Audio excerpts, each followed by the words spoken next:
What's the trouble with connection being lacking in the world at this moment in time? It is literally in disconnection. Loss of connection is the greatest health risk, and I would say greatest emotional health risk that we face. So what do we do in order to be able to start to bridge some of these gaps and maybe unlearn some of the bad habits that have crept into our lives? The only strategy I can give is be warm consistently to the people around you, because you never know what relationship, moment, connection is going to expand into something phenomenal. You and I were talking a bit earlier about, saying yes to things that seem on the outside not perfect. And sometimes by being warm and engaging in opportunities, you can unlock crazy miracles. My very first time keynoting was a whopping $500 keynote for a safety group. And that yes has led to over $500,000 worth of work with that client in the past 5 years. So what is the line between utilizing, whether it's language or skill set or experience to create warmth, wow, and wonder, and doing something for an ulterior motive? The bar is so low, we don't have to do much to be memorable. We just have to do the thing consistently. So Sean, what's the trouble with connection being lacking in the world at this moment in time? I think connection falls apart in a couple of areas. I think people are feeling so burnt out, and not just in the work that they're doing, but we feel kind of hopeless at times. And a lot of the research indicates it comes from disconnection. So we become more brittle, we become more fragile, we become more burnt out when we're not actively leaning into relationships. It's the greatest determinant of our health. It is the greatest determinant in our quality of life, and it's the thing that we often position last in what we do. When you say we are suffering from all that, do you mean other people? Do you mean you? Do you mean me, you, and other people? I mean me sitting right here. I mean you sitting right here. I mean anyone listening. Okay. It's so prevalent. So Vivek Murthy, former Surgeon General of the United States, he did a whistle-stop tour of the country to kind of find the greatest health risk that we're facing. And he found it's not health risks in diet, in exercise, smoking, any of those areas he would have predicted. It is literally in disconnection. Loss of connection is the greatest health risk, and I would say greatest emotional health risk that we face. You know me, and I'm passionate about word choices, but I'm also passionate about moments. Like, where are the moments that show up in life that we should show up better for? I'm intrigued through your body of work. What are the moments that often get missed that you see that could have been moments of connection that simply got overlooked or didn't get to deliver upon the impact they could have done? I think every moment when we're face to face with other people, we have to prioritize those moments. We are so much more effective face to face than we are in electronically mediated environments. And so whether it's meeting a stranger for the first time or reconnecting with our team face to face, whether it is a 2-minute exchange with someone, or we have the opportunity of a couple of hours at a meal with people that we care about, we are seeing less and less quality face to face time with people. And so we have to really lean in and suck the marrow out of those moments. Okay. What are people doing instead of connecting? Well, we have these things, our devices. We touch those on average 2,617 times a day.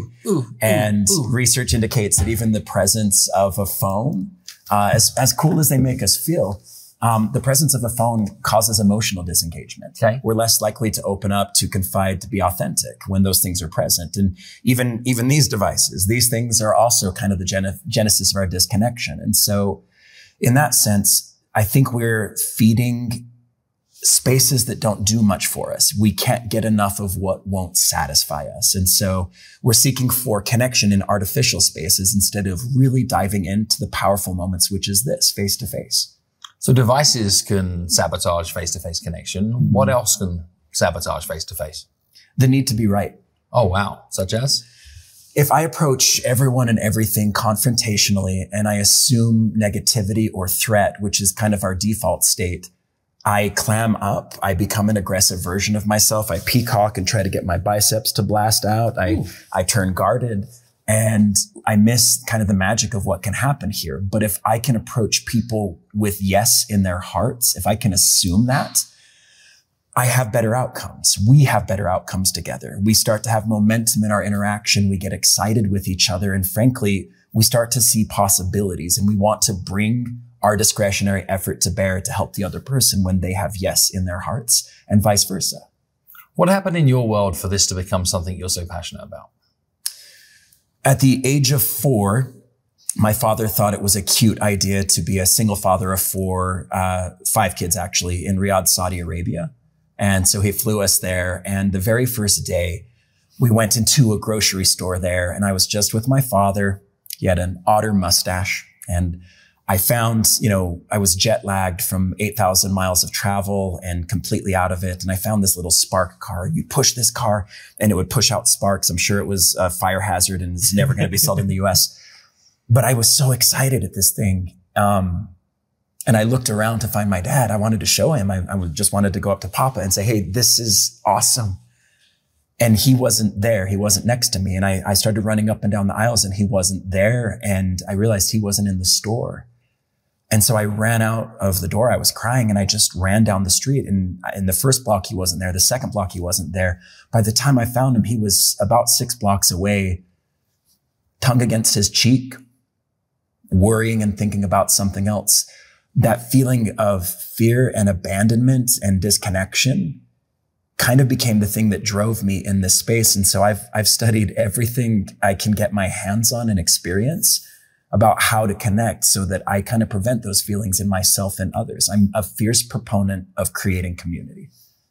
So how do we do it? Because I think if I asked any human being in the planet, would they like to have more warmth in the relationships that matter to them? Would they like to have a heightened level of connection towards everybody they ever look to be able to meet? Would they like to be able to reach deeper levels of intimacy in the relationships that matter? I'm pretty sure everybody would say yes to that question, yet still the problem persists. So what do we do in order to be able to start to bridge some of these gaps and maybe unlearn some of the bad habits that have crept into our lives? I'm a firm proponent of the view that giant doors turn on small hinges. Okay. And sometimes I think we kind of over complexify things that can be fairly simple. One strategy I believe in very firmly is winning with consistent warmth. The only strategy I can give is be warm consistently to the people around you, because you never know what relationship, moment, connection is going to expand into something phenomenal. You and I were talking a bit earlier about, saying yes to things that seem on the outside not perfect. And sometimes by being warm and engaging in opportunities, you can unlock crazy miracles. My very first time keynoting was a whopping $500 keynote for a safety group for an Associated General Contractors of the state of Utah, a small safety conference. And that, yes, has led to over $500,000 worth of work with that client in the past 5 years and other clients connected to it. And so warmth is something that we engage in the small moments. It can come from giving a compliment or gratitude to warm up the interactions. John Gottman indicates in our closest relationship, 96% of conversations end how they begin. And it means if you had started our conversation and you were cold or mean or manipulative, that's how it would end.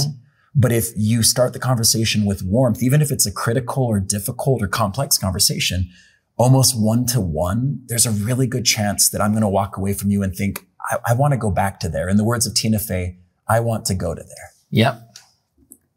So one way is this: start with warmth, start as you mean to go on, and then compliments. But people give compliments. They'll say things like, hey, you look great. Like, you look well. They say great hair to some people some of the times. Yeah.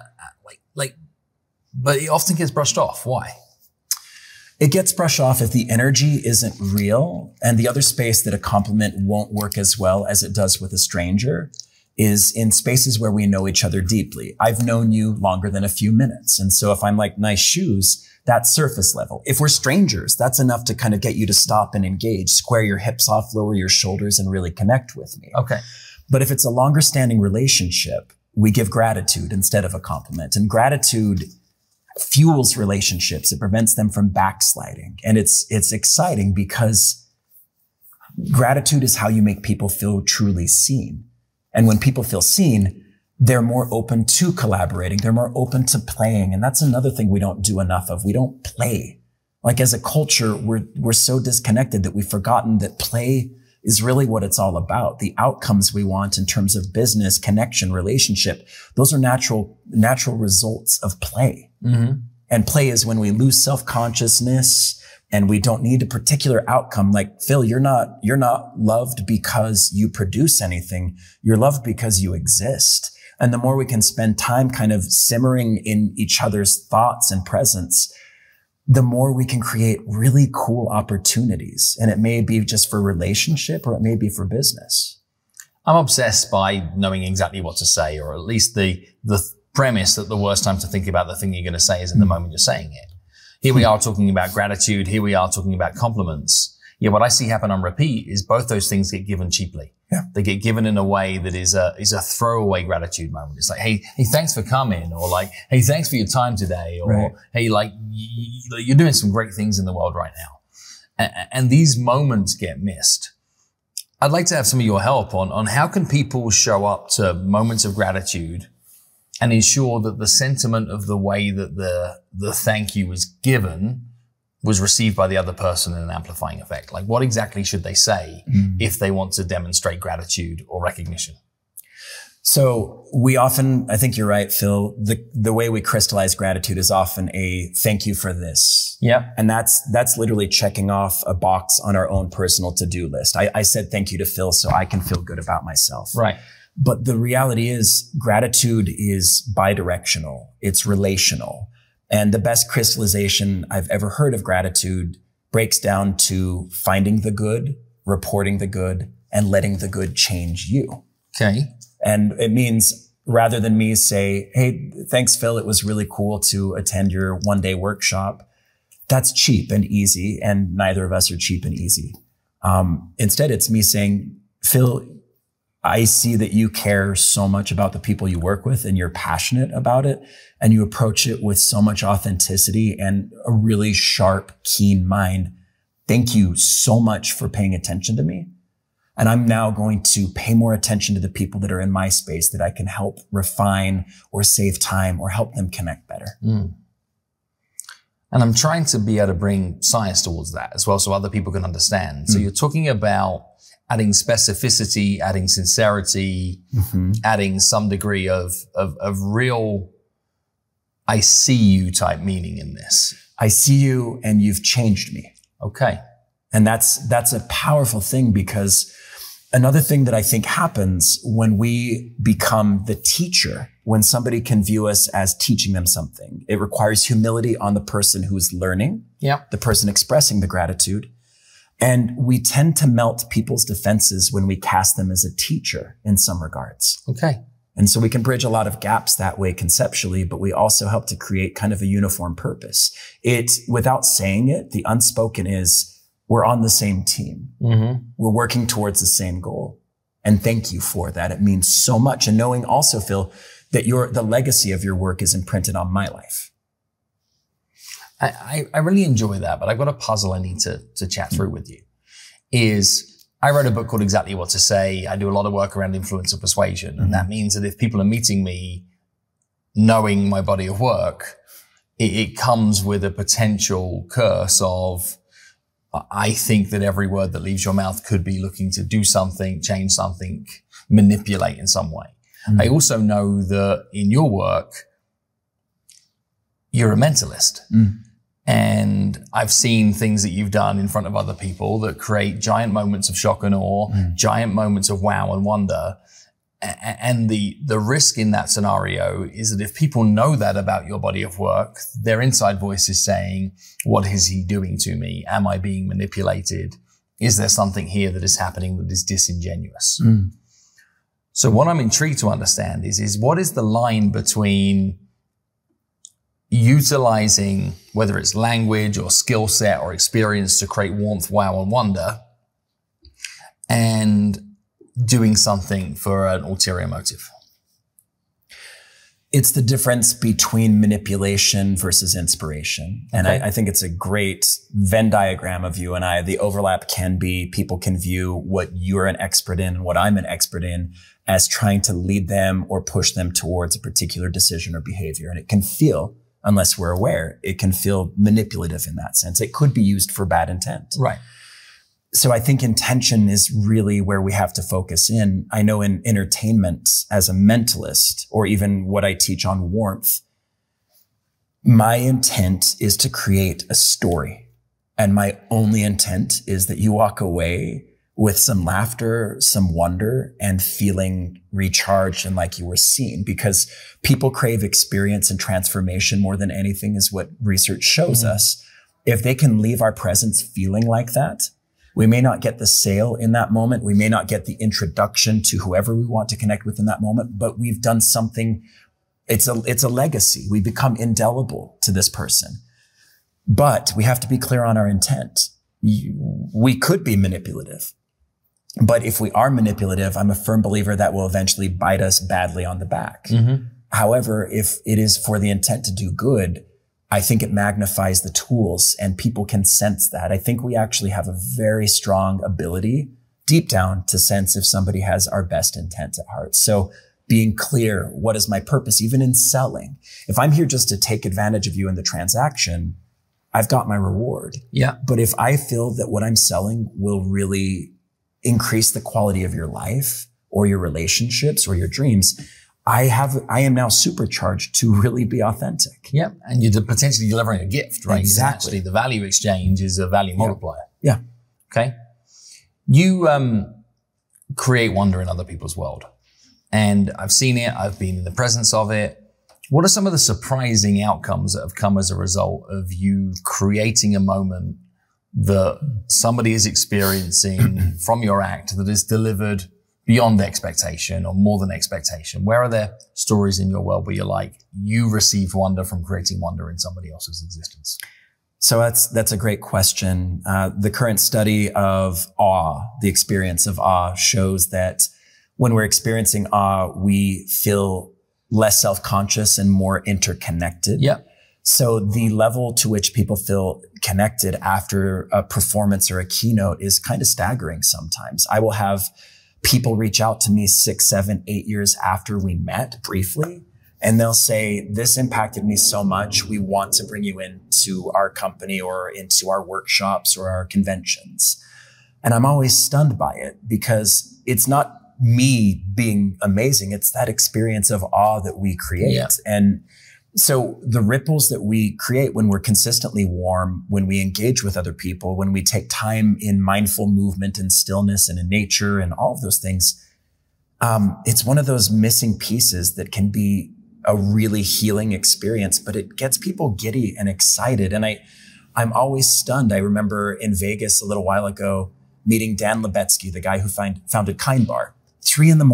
in a Vegas casino, in the Orleans casino, which if you need to know you failed, that's the casino. But within a couple of minutes, he was giddy like a little child. I have a video of him filming a video of me as I'm pushing someone over from across the room. And it's because of that connection, that warmth, that play that's so missing. And the bar is so low, we don't have to do much to be memorable. We just have to do the thing consistently. So I'm going to close out our discussion today by putting you on the test. And the test is really looking at very precise scenarios, very precise relationships. And I'm looking for a practical, applicable way that people can add warmth to that relationship. First relationship to start with is a friend of yours that you haven't connected with for a while. How could you add warmth to a relationship with a friend of yours that you haven't connected with for a while? What exactly could you do? I'd call them on the phone.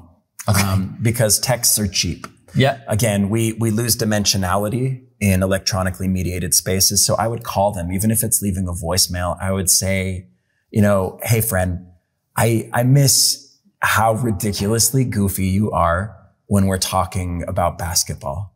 The team you love is wrong, but I still love you and I'd love to connect. So finding those inside things, not just inside jokes, but the inside heartbeat of the relationship and draw it forth. Again, going back to gratitude. What's something I can truly express gratitude for? Like, you've changed my life. So a meaningful outreach on the phone, either capturing them in person, leaving a voicemail. Yep. What if this is a relationship like a parent in your life that you maybe don't connect with as much as you'd like, and you'd like to add warmth to that relationship? Start small. Okay. Sometimes we hope that catharsis or healing happens all at once, but just the realization that true transformation occurs in the small, simple things that we do consistently. And so if we can engage with warmth I think of my relationship with my father. He passed away right when I turned 25, 2 years into my first marriage. And our relationship had started to get good. And what I wished I'd been able to do and would have done had he continued to live would have been just to find small bits of time we could spend together. I'm going to take you to lunch. We're just going to sit. I want to hear about what you love, or tell me about what's a story about you I haven't ever heard before. Mm-hmm. And just listening. And we don't listen much. I'm a talker, and I am still building the muscle of holding what people say, because even my introverts and my extroverts and my ambiverts, we love at times to feel heard, held, and helped. And if we can do that in small doses, people come back to us. It's the concept of inverse charisma. Mm. How do I show you you matter, you're important, you're funny, you deserve the spotlight? And so the more we can do that, even with a parent where things have been tough, and goodness, I understand that. But small builds, it's like a Lego set, it's a piece at a time. So that's creating a moment that maybe previously didn't exist, and making that moment matter by listening and having new data to be able to amplify the relationship from. Absolutely. So what about another scenario? And I might get 3, 4, 5 more on from here. And I think this is hopefully really practical to people. Is the third scenario is a colleague in a leadership role, a co-worker in a leadership role that you'd like to be able to amplify warmth in that relationship. You feel that it's quite a cold relationship at this time. So I think what you're describing is managing upward. That's right.